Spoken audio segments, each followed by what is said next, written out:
విజయవాడ ఇంద్రకీలాద్రిపై వేంచేసి ఉన్న శ్రీ కనకదుర్గమ్మ వారి సన్నిధిలో గత 3 రోజులుగా జరుగుతున్న వరుణ యాగం వైభవంగా పరిసమాప్తమైంది. దుర్గఘాట్ పాత యాగశాల వేదికగా నిర్వహించిన ఈ క్రతువులో భాగంగా విశేష హోమాలు, జపాలు, ఘటాభిషేకాలు భక్తి ప్రపత్తులతో నిర్వహించారు. ముగింపును పురస్కరించుకుని ఘటాభిషేకాన్ని భక్తి శ్రద్ధలతో నిర్వహించారు.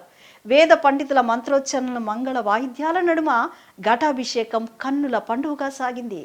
వరుణ యాగం రాష్ట్రం సుభిక్షంగా ఉండాలని, సమృద్ధిగా వర్షాలు కురవాలని కోరుతూ శ్రీ కనకదుర్గమ్మ వారి సన్నిధిలో నిర్వహించిన 3 రోజుల వరుణ యాగం శాస్త్రోక్తంగా వైభవంగా ముగిసింది. దేవాదాయ శాఖ ఆదేశాల మేరకు ఆగస్టు 14వ తేదీన ఈ యాగం ప్రారంభమైంది. దుర్గఘాట్ పాత యాగశాల వేదికగా ఈ క్రతువు నిర్వహించారు. 3 రోజుల పాటు విశేష హోమాలు, జపాలు, ఘటాభిషేకాలు జరిగాయి. కృష్ణానదిలో పండితులు ప్రత్యేక జపాలు, వైదిక కార్యక్రమాలు చేపట్టారు. ఈ వరుణ జపాలు యాగం ముగింపుకు సంకేతంగా శ్రీ కనకదుర్గమ్మ వారికి ఘటాభిషేకం నిర్వహించారు. పావన దుర్గా ఘాట్ నుంచి పవిత్ర కృష్ణానది జలాలను తెచ్చి అమ్మవారికి ఘటాభిషేకం నిర్వహించారు. దేవస్థాన స్థానాచార్యులు విష్ణుపట్ల శివప్రసాద్ శర్మ నేతృత్వంలో ఈ క్రతువు శాస్త్రోక్తంగా సాగింది. దేవస్థాన ఈవో సీనా నాయక్, చైర్మన్ బొర్రా రాధాకృష్ణ, ఇంకా పాలక మండలి ప్రతినిధులు, దేవస్థాన సిబ్బంది ఈ కార్యక్రమంలో పాల్గొన్నారు.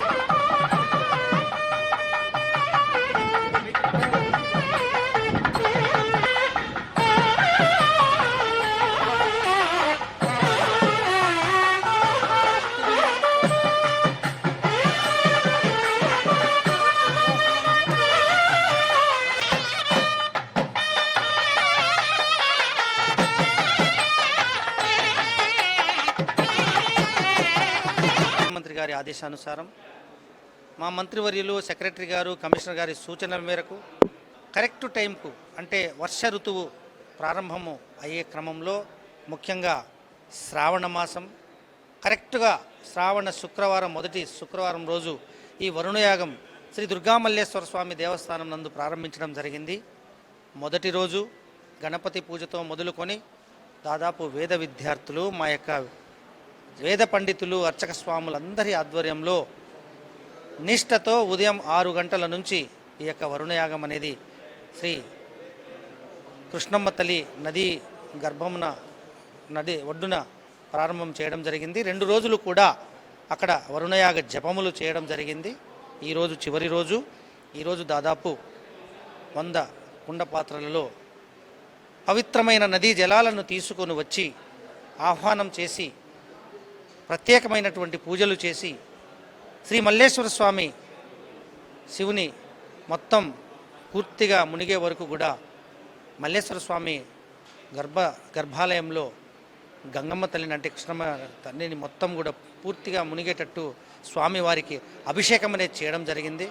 పూర్తిగా ఇప్పుడు చివరిగా ఈ యొక్క పూర్ణాహుతితో ఈ యొక్క వరుణయాగాన్ని దిగ్విజయంగా కంప్లీట్ చేయడం జరిగింది. ముఖ్యంగా రాష్ట్ర ప్రభుత్వం బాగుండాలి, రైతాంగం బాగుండాలి, ప్రజలు బాగుండాలి, వర్షాలు విరివిగా కురవాలి, రైతులు మంచి పంటలు, పాడి పంటలు పండించాలి.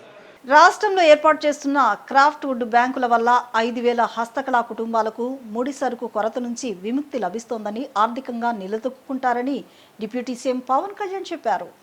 తూర్పుగోదావరి జిల్లా ధవళేశ్వరం సమీపంలో ఏర్పాటు చేసిన సెంట్రల్ క్రాఫ్ట్ వుడ్ బ్యాంకును ఆయన ప్రారంభించారు. అలాగే రాష్ట్ర వ్యాప్తంగా ఏర్పాటు చేసిన 6 క్లస్టర్లను వర్చువల్గా ప్రారంభించారు. అటవీ శాఖ ఆధ్వర్యంలో ఏర్పాటు చేసిన ఏటికోపాడ, కొండపల్లి, బొబ్బిలి, మాధవమాల, శెట్టిగుంట, తూర్పు మన్యం కళాకృతులను సతీమణి అన్న కొణిదెలతో కలిసి పవన్ తిలకించారు.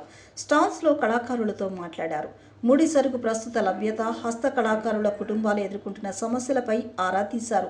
అనంతరం పవన్ మాట్లాడుతూ, మన సంస్కృతి వారసత్వం సంపదైన హస్తకళల పరిరక్షణే ధ్యేయంగా క్రాఫ్ట్ వుడ్ బ్యాంకులను ఏర్పాటు చేస్తున్నామని చెప్పారు. వీటి వల్ల కళాకారులు సులభంగా అందుబాటు ధరలో ముడి సరుకులను పొందడంతో అద్భుతమైన కళాకృతులు ఎక్కువగా ప్రజల్లోకి వెళ్లే అవకాశం ఉంటుందని తెలిపారు. కళాకృతులు దొంగలపై ఏర్పాటు చేసిన QR కోడ్ను స్కాన్ చేసి వివరాలను తెలుసుకున్నారు.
విజయవాడ స్థానిక సంస్థల ఎన్నికల్లో సత్తా చాటే విధంగా బీజేపీ శ్రేణులు పనిచేయాలని ఆ పార్టీ పరిశీలకులు పిలుపునిచ్చారు. ఎన్నికల్లో పోటీ చేయాలనుకునే అభ్యర్థులు ఇప్పటి నుంచే ఆర్థికంగా, రాజకీయంగా, సామాజికంగా బలోపేతం అయ్యే మార్గాలను అన్వేషించుకోవాలని సూచించారు. ఎన్టీఆర్ జిల్లా బీజేపీ కార్యాలయంలో విజయవాడ కార్పొరేషన్ ఎన్నికలకు సంబంధించి రాష్ట్ర పరిశీలకులు వివిధ డివిజన్ల నాయకులతో సమావేశమయ్యారు. పార్టీ పరిశీలకులు గెలుపోటములపై సమీక్ష చేశారు. ఈ కార్యక్రమంలో సీనియర్ నాయకులు సురేష్ రెడ్డి, రాష్ట్ర అధికార ప్రతినిధి వల్లూరి జయప్రకాష్, సుబ్బయ్య, వెంకటరావు యాదవ్, పోతంశెట్టి నాగేశ్వరరావు, బొడ్డు నాగలక్ష్మి తదితరులు పాల్గొన్నారు. ఈ సందర్భంగా వారు మాట్లాడుతూ, అన్నీ ఉన్నా అల్లుడి నోట్లో శని అన్నట్లుగా విజయవాడలో పార్టీ ఆశించిన విధంగా బలోపేతం కావడం లేదన్నారు. రానున్న స్థానిక సంస్థల ఎన్నికల్లో బీజేపీ తన సత్తా చాటాలంటే ఇప్పటి నుంచే ప్రయత్నాలు ప్రారంభించాలని సూచించారు. టికెట్లు ఆశిస్తున్న వారు తమ ఆర్థిక, రాజకీయ, సామాజికంగా బలోపేతం కావలసిన అవసరం ఉందన్నారు. అందరూ సమిష్టిగా పనిచేసి స్థానిక సంస్థల ఎన్నికల్లో సత్తా చాటాలని వారు పిలుపునిచ్చారు. పేరు పేరున హృదయపూర్వకంగా నమస్కారాలు తెలియజేస్తున్నాను. నేను ఎక్కువ సమయం తీసుకోను, ఎందుకంటే మా జేపీ కూడా హైదరాబాద్కి వెళ్ళాలి, అలాగే ఉంది. మీ విజయవాడ మహానగరం కార్యకర్తల యొక్క ఉత్సాహం చూసి నాకు దిలీప్ చెప్పినట్టు నాకు కూడా చాలా సంతోషంగా ఉంది. నేను జనరల్ సెక్రటరీగా మూడు పర్యాయాలు పనిచేసిన సందర్భంలో ఎక్కువగా విజయవాడ ఇన్ఛార్జిగా కూడా ఉండి నేను పనిచేయడం జరిగింది. అందువల్ల చాలామంది పాత వాళ్ళందరితో నాకు పరిచయాలు కూడా ఉన్నాయి. చాలా సంతోషం.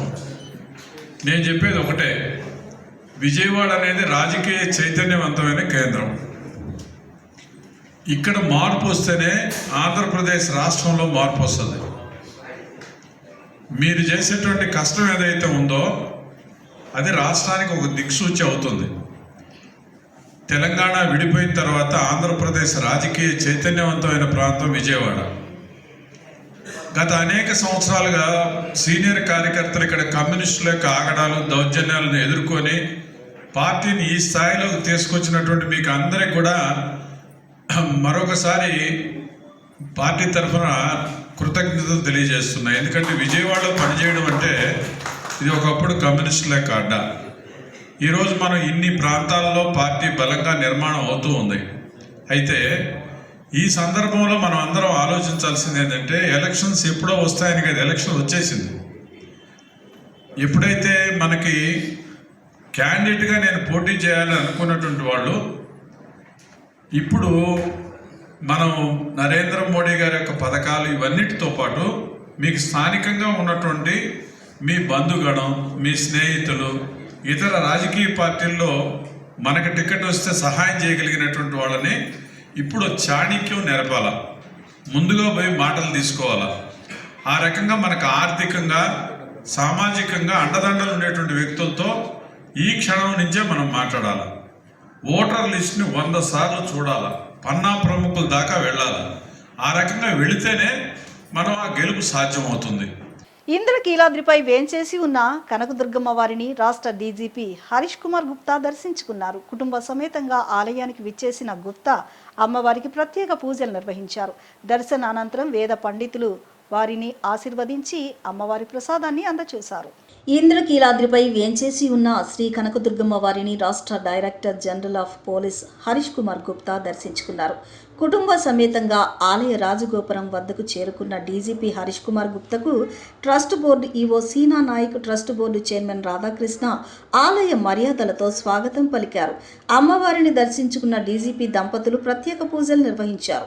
అనంతరం రాయబారం మండపంలో వేద పండితులు వారికి శుభాశీస్సులు పలికారు. అనంతరం EO Seena Nayak, trust board chairman Radhakrishna అమ్మవారి ప్రసాద శేష వస్త్రాలను అందజేశారు.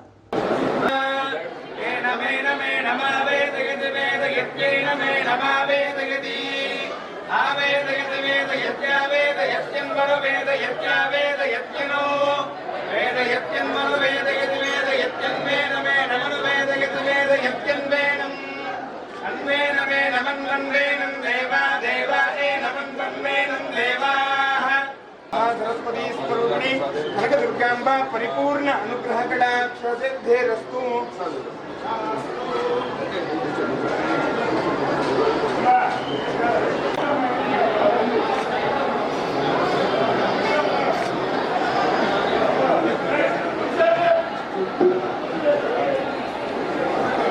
ఇంద్రకీలాద్రిపై వేంచేసి ఉన్న శ్రీ కనకదుర్గమ్మ వారిని నిర్మాత, నటి కొణిదెల నిహారిక దర్శించుకున్నారు. వివిధ కార్యక్రమాల్లో పాల్గొనేందుకు విజయవాడ వచ్చిన ఆమె ఆలయానికి చేరుకుని దుర్గమ్మను దర్శించుకుని ప్రత్యేక పూజలు నిర్వహించారు. అనంతరం రాయబారం మండపంలో నిహారికను వేద పండితులు ఆశీర్వదించి అమ్మవారి ప్రసాదాన్ని అందజేశారు. సర్వీసులో ఉన్న టీచర్లకు టెట్ పరీక్ష నుంచి మినహాయింపు కల్పించాలని వైసీపీ ఉద్యోగ పెన్షనర్ల విభాగం రాష్ట్ర అధ్యక్షులు నాలమూరు చంద్రశేఖర్ రెడ్డి డిమాండ్ చేశారు.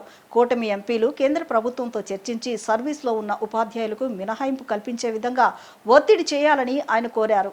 ఒకసారి పోటీ పరీక్ష రాసి ఉద్యోగంలోకి వచ్చాక ముసలితనంలో అన్ని సబ్జెక్టులు చదివి హై పర్సంటేజ్తో పాస్ కావడం ఎంతో కష్టతరమని ఆయన అభిప్రాయపడ్డారు. ఉపాధ్యాయులకు ప్రభుత్వం తరపున నిరంతరం ఇచ్చే తర్ఫీదు ద్వారా నైపుణ్యం పెంపొందించుకుంటే సరిపోతుందన్నారు. చంద్రబాబు ప్రభుత్వం ఉద్యోగుల సంక్షేమాన్ని పట్టించుకోవడం లేదని, వారిని ఇంటికి పంపించేందుకు ప్రయత్నిస్తుందని చంద్రశేఖర్ రెడ్డి ఆరోపించారు. అంటే ఈ టెట్ అనేది ఈ రోజునైతే ఎప్పటి నుంచి వచ్చిందో అప్పటి నుంచి రిక్రూట్ చేసుకునే వాళ్ళకు అది వర్తింపజేస్తే బాగుంటుంది. ఆల్రెడీ 30 సంవత్సరాల పైగా సర్వీస్ చేసిన వాళ్ళకు కూడా దాన్ని పెట్టి అది పాస్ అయితేనే, అది కూడా పాస్ కూడా కాదు, ఓసీలకు 90%, బీసీలకు 70%, ఎస్సీ ఎస్టీలకి 60% మార్కులు వస్తేనే మీరు టెట్ ఎగ్జామ్ పాస్ అయినట్టు మీకు ప్రమోషన్స్లు వస్తాయి, లేకపోతే ప్రమోషన్స్ లేదు అనేది తీసుకురావడం ఎంతవరకు సబబు? అయితే దప్పదపాలుగా కూటమి ప్రభుత్వాన్ని ఉద్యోగ నాయకులు కలిసి అడిగి, అయ్యా మీరు ఒక డెసిషన్ తీసుకునే అసెంబ్లీలో ఒక తీర్మానం చేసి ఈ రాష్ట్రంలో పనిచేస్తున్నటువంటి ఆల్రెడీ సర్వీస్లో ఉన్నటువంటి టీచర్లందరికీ కూడా టెట్ ఎగ్జామ్ నుంచి మినహాయింపు కోరుతూ ఒక తీర్మానం చేసి పార్లమెంటుకు పంపించండి. అక్కడ మీకున్నటువంటి ఇన్ఫ్లుయెన్స్తో, ఎందుకంటే అక్కడ కూడా కూటమి ప్రభుత్వం కాబట్టి అక్కడ కూడా వాళ్ళకు చెప్పి ఈ మినహాయింపుని ఇప్పించండి అని చెప్పి కోరితే మరి చీమ కుట్టినట్లు కూడా లేదు ఈ కుటుంబ ప్రభుత్వానికి. ఉద్యోగస్తులంతా అంత అలసుగా ఉంది. దాదాపు 1,00,000 మంది పైగా ఈ రోజున ఈ ఇన్ సర్వీస్లో ఉన్నటువంటి వాళ్ళు టెట్ పాస్ కావాల్సినటువంటి ఉంది. ఇప్పుడు చిన్న విరామం తీసుకుందాం.